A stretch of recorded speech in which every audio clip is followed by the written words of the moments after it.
ፍጹም ሰው ሆነ በሚል ኃይለ ቃል ከኔ ጋራ ትንሽ እንቆያለን።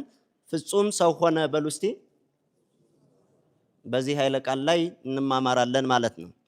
የኔታ ሲተረጉሙልን ከነበረው ውዳሴ ማርያም ትርጉም ውስጥ ያለ ነው። የሶርያው ሊቅ ቅዱስ ኤፍሬም ስለ ምስጢረ ስጋዌ ከተናገረው ውስጥ ያለ ኃይለ ቃል ነው እና በዚህ ኃይለ ቃል ላይ ነው የምንማማረው። በጥቅሉ ሰው መሆን የሚል ነው። ሰው መሆን በሉ እስቲ። ሰው መሆን እንደው ቀላል ነገር አይደለም።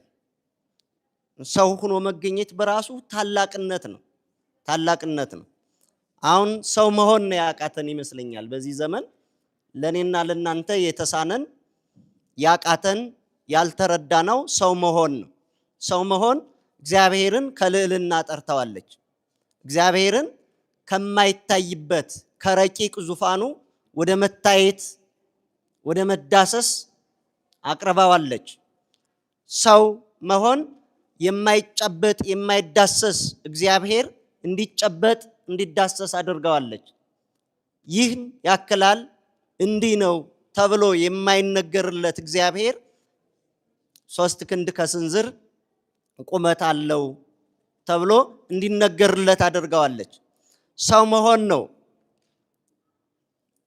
ታሪካችን ሕይወታችን እንዲሰነድ የሚያደርገው። የቅዱሳን ሕይወት በልዩ ልዩ በድርሳናት በገድላት በቤተ ክርስቲያን ታሪኮች ላይ ተሰንዶ የምናገኘው ሰው ስለሆኑ ነው። ሰው መሆን ነው በእግዚአብሔር በምድራዊዋ ቤተ ክርስቲያን በገድላት ላይ በታሪኳ ላይ በመጽሐፍ ቅዱስ ውስጥ መሰነድ ብቻ ሳይሆን በሰማያዊ በኢየሩሳሌም አምደ ወርቅ ላይ እንድንጻፍ የሚያደርገን ማለት ነው። ስለዚህ ሰው መሆን በሚል ርዕስ እንማማራለን። እንግዲህ ይህ ሰው መሆን ምስጢረ ስጋዌን ነው የሚዳስሰው። የሚያስተምረው ስለ ምስጢረ ስጋዌ ነው። ምስጢረ ስጋዌ እግዚአብሔር እኔና እናንተን የወደቅኖችን ሊያነሳ የጠፋኖችን ሊፈልገን ለአዳም በሰጠው ተስፋ በእናታችን በቅድስት ድንግል ማርያም በኩል የተፈጸመ ነው። ተፈጸመ ተስፋ አበው በማርያም ድንግል ወበቀራንዮ ተተክለ መድኃኒት መስቀል። በእናታችን በቅድስት ድንግል ማርያም የአባቶች ተስፋ ተፈጸመ። በቀራንዮ የድነት መስቀል፣ የሰላም መስቀል፣ የፍቅር መስቀል ተተከለ እንደተባለው የእግዚአብሔር የሰው መሆን ምስጢር ወይም ምስጢረ ስጋዌ በእናታችን በቅድስት ድንግል ማርያም በኩል ነውና የተፈጸመልን። ያ በተስፋ ስንጠብቀው በተስፋ ይዘነው ስንጓዘው የነበረ የብዙ ዘመን የመከራ ጉዞን እንድንጓዝበት ስንቅ የሆነን የእናታችን የቅድስት ድንግል ማርያም ተስፋነት የአካላዊ ቃል ሰው መሆን ነው። ሰው መሆን አባቶቻችን ለአንድ ቀን አይደለም፣ ለሁለት ቀን አይደለም፣ ለሶስት ቀን አይደለም፣ ለሳምንታት፣ ለወራት፣ ለዓመታትም አይደለም 5500 ዘመን ያንን የማያቋርጥ የጨለማ ጉዞ የተጓዙት በተስፋ ነው። ያ ተስፋም የአምላካችን የኢየሱስ ክርስቶስ ሰው መሆን ነው። ረጅሙን የመከራ ጉዞ አቋርጠን የምንሄድበት፣ ረጅሙን ሌሊት የምናነጋበት፣ ረጅሙን ተስፋ ቢስ የክርስትና ሕይወት የምናልፍበት የተስፋ ቃል ነው። የተስፋ ቃል። ስለዚህ ነው ባለችን ጊዜ ውስጥ መነጋገር የፈለኩት። እንግዲህ እግዚአብሔር ለኔና ለናንተ ሰው የኔና የናንተን ስጋ የኔና የናንተን ነፍስ ሲነሳ እኔና እናንተ ያጣናውን እናገኝ ዘንዳ ነው። ሌላ ጥያቄ የለም፣ ሌላ ምክንያትም የለም። ሰው ወደ ቀደመ ክብሩ ይመለስ ዘንድ ነው። ቅድም እንዳዳመጣችሁት ፈቀደ እግዚ ያግዞ ለአዳም ጌታ ኢየሱስ ክርስቶስ አዳምን ወደ ቀደመ ክብሩ ወደ ቀደመ ማንነቱ ወደ ቀደመ ማዕረጉ ይመልሰው ዘንድ ወደደ ነው። ይህንን ወዶ ነው አዝኖ ተክዞ የነበረ ቆስሎ የነበረ ቆዝሞ የነበረ ያንን የሰው ልጅ ወደ ቀደመ ማንነቱ ወደ ቀደመ ክብሩ የእግዚአብሔር ልጅ ተብሎ እንዲጠራ ወደ ማድረግ ወደ ቀደመ ቦታው ወደ ገነት ወደ መንግስተ ሰማያት ለመመለስ እግዚአብሔር ሰው ሆነ። ሰው ሲሆን ከስጋችን ስጋ ከነፍሳችን ነፍስ ነስቶ ነው። ድህረ ስጋዌ እግዚአብሔር አካላዊ ቃል የማይዳሰስ ነው፣ የማይታይ ነው። ሰው ሲሆን ጊዜ ስጋዌ የማይዳሰሰው እንዲዳሰስ የማይወሰነው እንዲወሰን ሆኗል። ሁለት አካል ነበር። ቅድመ ስጋዌ አካላዊ ቃል ራሱን የቻለ ነው። ረቂቅ አካል ነው። አይታይም፣ አይዳሰስም፣ ወሰን የለውም። ከዚህ እስከዚህ አይባልም። ማን? አካላዊ ቃል። የአዳም አካል ደግሞ አካል መጠን አለው። ይደክማል፣ ይወዛል፣ ይቆስላል። ከዚህ እስከዚህ ይባላል። እንዲህ ነው ተብሎ ይነገርለታል። በጊዜ ስጋዌ እግዚአብሔር ቃል ቅድመ ዓለም የነበረው ያ ዘመን ሲፈጸም 5500 የነበረው ያ የመከራ ጉዞ ዘመን የጨለማው ዘመን ሲፈጸም ኢየሱስ ክርስቶስ ተብሎ ሊጠራ አካላዊ ቃል ስጋ ነሳ። ስጋ የሚወሰን የሚጨበጥ የሚዳሰስ ነበረ። አካላዊ ቃል የማይጨበጥ የማይዳሰስ ነበረ። አካላዊ ቃል በስጋ የሚጨበጥ የሚዳሰስ ሆነ። የሚዳሰስ የሚጨበጥ የሚወሰን የነበረው ስጋ በአካላዊ ቃል የማይወሰን የማይዳሰስ የማይጨበጥ ሆነ። ሰው መሆን ማለት ይህ ነው። ከሁለትነት ወደ አንድነት መምጣት ነው። እስመ ተዋህዶ አይተታ ለምንታዌ ተዋህዶ ሁለትነትን አጠፋ ነው የሚለው። እግዚአብሔር ለእኔና ለእናንተ ሰው ሲሆን ሐዋርያው ቅዱስ ዮሐንስ እንደነገረን በመጀመሪያ ዓለም የፈጠረ ሁሉን ነገር እሱ ያደረገ በእግዚአብሔር አብ ህልው የነበረ በእግዚአብሔር መንፈስ ቅዱስም ህልው የሆነ ዓለምን ሁሉ የፈጠረ ያለ እርሱ ምንም ምን ያልሆነ እንደዚህ የሆነ አምላክ ሁሉን ያስገኘ እንደሆነ ከነገረን በኋላ ወውቱ ቃል ስጋ ሆነ። ያ ቃል ዓለምን የፈጠረው በእግዚአብሔር አብ ህልው የነበረው በእግዚአብሔር መንፈስ ቅዱስ ህልው የነበረው እርሱ እግዚአብሔር ወልድ ሰው ሆነ ብሎ ነገረን። ሰው ሲሆን እንደምታውቁት ሰው ይበላል፣ ይጠጣል፣ ሰው ይደክማል፣ ሰው ሰውን ይገፋል፣ ሰው ሰውን ያሳድዳል፣ ሰው በሰው ላይ ይቀናል። እግዚአብሔር እኔና እናንተ የምንበላው ምድራዊ ምግብ የሚያሻው ሆኖ ሰው የሆነ አይደለም። እኔና እናንተ የምንገፋፋው፣ እኔና እናንተ የምንጠላላው፣ እኔና እናንተ ባንዱ ላይ የምንነሳሳው መነሳሳት አነሳስቶት ሰው የሆነ አይደለም። ይህንን ሁሉ ሊያስቀርልን ነው። ሁለትነትን ሊያጠፋ ነው። ባል ሚስት በባሏ ባል በሚስቱ የሚነሳሱ ከሆነ እርሱን ለማጥፋት ነው። ጎረቤት ለስራ የሚነሳሳ ከሆነ አንዱ በዓል የሚሆንበት አንዱ በግ፣ አንዱ ተኩላ፣ አንዱ ነብር፣ አንዱ ፍየል የሚሆነ ያንን ሊያጠፋ ነው እግዚአብሔር ሰው የሆነ ሁለትነትን ለማጥፋት ማለት ነው። ሰው ከሆነ በኋላ እግዚአብሔር ይህ የሥጋ ስራ ነው፣ ይህ የመለኮት ስራ ነው ብለን አንናገርለትም። ኢየሱስ ክርስቶስ ብለን እንጠራዋለን። ወዚህ ስም አብይ ጥቀዘ ኢይክሉ ፈሊጦቶ ይህ ስም ሊነጥሉት የማይችሉ ሊለዩት የማይችሉ ስም ነው። ማን የሚለው? አማኑኤል የሚለው ስም። ኢየሱስ ክርስቶስ የሚለው ስም እንዲህ ነው። መለኮት ስጋን ከመልበሱ በፊት ኢየሱስ ክርስቶስ ብለን አንጠራውም። ስጋም አካላዊ ቃልን በተዋህዶ የአካላዊን ቃል ገንዘብ ከማድረጉ በፊት ኢየሱስ ክርስቶስ ተብሎ አይጠራም። ኢየሱስ ክርስቶስ የሚል ስም የስጋም የቃልም ስም ነው። የኔና የናንተም ክርስትና የሚል ስም የስጋም የነፍስም ስም ነው። ይገርማል እኮ የስጋም የነፍስም ስም ክርስትና የሚል ስም አለን።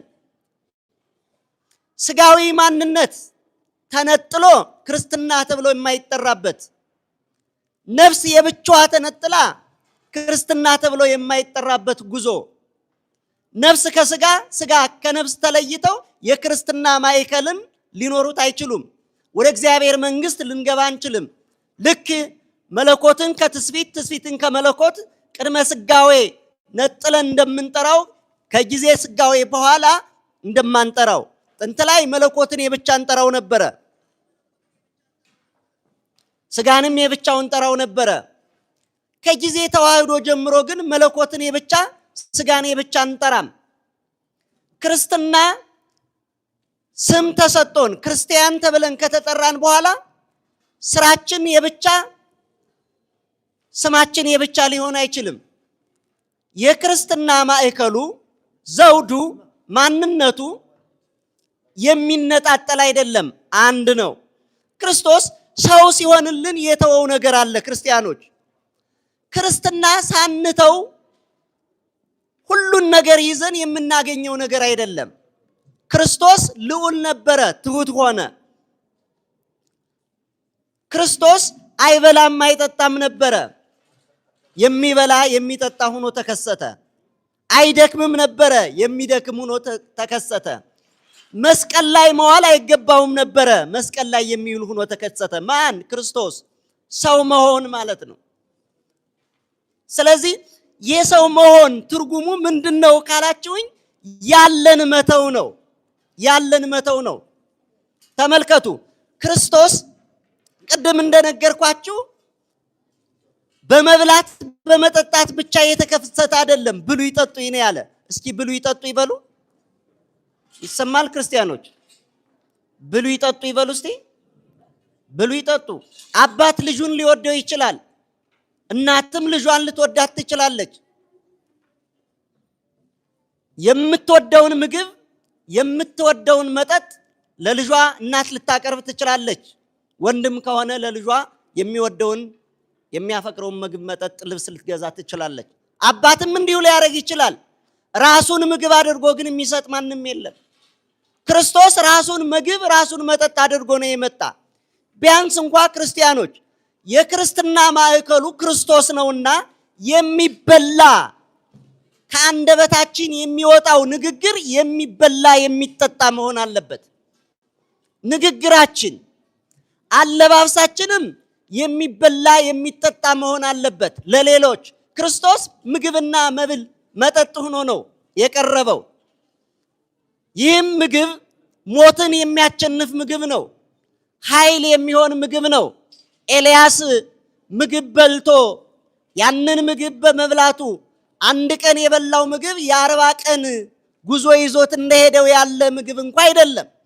ለዘላለም የምንጓዝበት የምንበረታበት ምግብ ነው እንጂ። ወበኃይለ ውእቱ እክል ኤልያስ ሆረ 40 መዓልተ ወ40 ሌሊተ።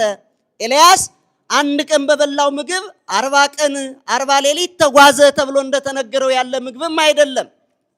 ለዘላለም የምንጓዝበት መድረሻ የሌለው ጉዟችንን ህይወታችንን የምናጣፍጥበት የህይወት መብል የህይወት መጠጥ ነው። ክርስቶስ ኃያል ነው። ምግብ መጠጥ ነውና ኃይላችን ነው። ስለዚህ የሚበላ የሚጠጣ ከአንደበታችን የሚወጣው ንግግር የሚበላ የሚጠጣ መሆን አለበት። አለባበሳችንም የሚበላ የሚጠጣ መሆን አለበት። ሰውነት እንደዛ ነው። ሰው ሲሆን ነው ክርስቶስ ብሉ ይጠጡኝ አለ። ሰው ስትሆኑ አንደበታችሁ የሚበላ የሚጠጣ ይሆናል። ሰው ስትሆኑ አረማምዳችሁ አለባበሳችሁ የሚበላ የሚጠጣ ይሆናል። ነው እኮ ሰው ሲሆን ነው እንደሚሆነው። ክርስቶስ ሰው ሲሆን ነው ምግብ መብል መጠጥ የሆነው። ክርስቶስ ምግብ ሲሆን ነው መጠጥ ሲሆን ነው ብሉ ይጠጡኝ አለው። ሰው ሲሆን ሰው ሲሆን ሰው ከመሆኑ በፊት እግዚአብሔር ምግብ አይደለም ብሉኝም አላለም። ሰው ከመሆኑ በፊት እግዚአብሔር መጠጥ አይደለም ጠጡኝም አላለም። ክርስቲያኖች የትኛው አንደበታችን ነው የኔና የናንተ የሚጠጣ አንደበት ያለው? መቼ የተናገርነው ንግግር ነው ለክርስቲያኖች አብረውን ለሚውሉ ለሚያሩ ለቤተሰቦቻችን የሚበላ የሚጠጣ የሆነላቸው መቼ ነው? መቼ የዋልንበት ስራችን ነው? መቼ ያከናወነው ድርጊታችን ነው ለሰዎች የሚበላ የሚጠጣ ሆኖ የቀረበ? ስራ ይበላል ይጠጣል። ክርስቲያኖች ንግግር ይበላል ይጠጣል። እግዚአብሔር ከንግግራቸው ታውቋቸዋላችሁ ነው ያለ። ሐሳውያን መምህራን በንግግርነታቸው ባነጋግራቸው ነው የሚታወቁት። ንግግር ይቀመሳል፣ ይበላል ይጠጣል ማለት ነው። ስለዚህ ክርስትና ብሉ ይጠጡ ማለት ነው። ሐሳብን በጎ ማድረግ፣ አንደበትን ልዝም ማድረግ እሱ ነው ክርስትና። እግዚአብሔር እንዲህ አድርጎ እኔና እናንተን ከሰበሰበን ከውድቀት ካነሳን ድከሙልኝ ማለት አይደለም። ክርስትና ልድከምላችሁ ማለት ነው። ክርስቶስ ደክሞ የለ? ክርስቶስ ደክሟል። ክርስቶስ ሰው ከሆነ በኋላ ደከመ ተባለ። ስለዚህ ድከሙልኝ ማለት ክርስትና አይደለም፣ ሰው መሆን አይደለም። ልድከምላችሁ ማለት እስቲ ልድከምላችሁ በሉ ክርስቲያኖች። ልድከምላችሁ፣ እኔ ለእናንተ ልድከም ማለት እናንተ ለእኔ ድከሙ ሳይሆን እኔ ለእናንተ ልድከም ማለት ነው ሰውነት። እናንተ ተራቡልኝ ማለት አይደለም ክርስትናነት ወይም ሰው መሆን። እኔ ልራብላችሁ ማለት ነው። ክርስቶስ ወምዝ ርበ አይደል የምንለው? ሰው ከሆነ በኋላ እኮ ነው ድረ ሥጋዌ እግዚአብሔር ተራበ፣ እግዚአብሔር ደከመ። የማይራብ የማይጠማ የማይደክም ቅዱስ እግዚአብሔር ተራበ ተጠማ ተብሎ መቼ ተነገረለት ካላችሁ ሰው ከሆነ በኋላ ነው። ሰው መሆን ማለት ተጠሙልኝ ማለት አይደለም፣ እኔ ልጠማላችሁ ማለት ነው። ስለናንተ እኔ ልራብ ማለት ነው። ስለናንተ እኔ ልራቆት ማለት ነው። እኔ አዲስ ከምለብስ እኔ ከማጌጥ አንተ አጊጥ፣ አንቺ አጊጥ፣ እኔ ራቁት ልሂድ እኔ ልበረድ ማለት ነው። ክርስቶስ ወደዚህ ዓለም ሲመጣ ቤተልሔም ላይ ስናየው በሚያምር በቤተ ነገስታት ቤት ተወልዶ የሚሞቅ ልብስ ለብሶ አላየነውም እኮ፣ ተበርዶ ነው ያየነው። ሰው መሆን ማለት መበረር ነው ለሌሎች ከእንስሳት መካከል ሌሎች እንዲከብሩ እኔ ልዋረድ ማለት ከእንስሳት ጋር መዋል። አንተ እንስሳ ከምትባል አንተ ከእንስሳት መካከል ከሰው ወጥተህ ከምትውል ሰዎች ከሚዘባበቱብሽ እህቴ እኔ ያንቺን ስራ ልስራልሽ፣ አንቺ ክበሪልኝ ማለት አንተ ክበሪልኝ ማለት ሰው ማለትማ እንዲያ ነው። ሰው መሆን ያመጣው ምስጢር ይህ ነው፣ ሌላ አይደለም። የሚበላ የሚጠጣ ማንነት ይዞ መገኘት እርሱ ነው ሰው መሆን ማለት። ክርስቶስ ሰው ሲሆን ነው ብሉ ይጠጡኝ አለው። ሰው ሲሆን ነው የደከመው። ሰው ሲሆን ነው የወዛው። ሰው ሲሆን ነው እኔና እናንተን በቀራንዮ ላይ በመስቀሉ ላይ ያዳነን። ስለዚህ ሰው መሆን ማለት ለሌሎች መኖር ነውና እግዚአብሔር አምላካችን ኢየሱስ ክርስቶስ ለኔና ለናንተ ኑረን እኔና እናንተነታችሁ እናንተ እኔነቴን ከምናጣ ለሌሎች ኑረን በቅዱስ እግዚአብሔር መንግስት እንድንኖር የሱ መልካም ፈቃድ ይሁንልን። ይቆየን። ስብሐት ለእግዚአብሔር።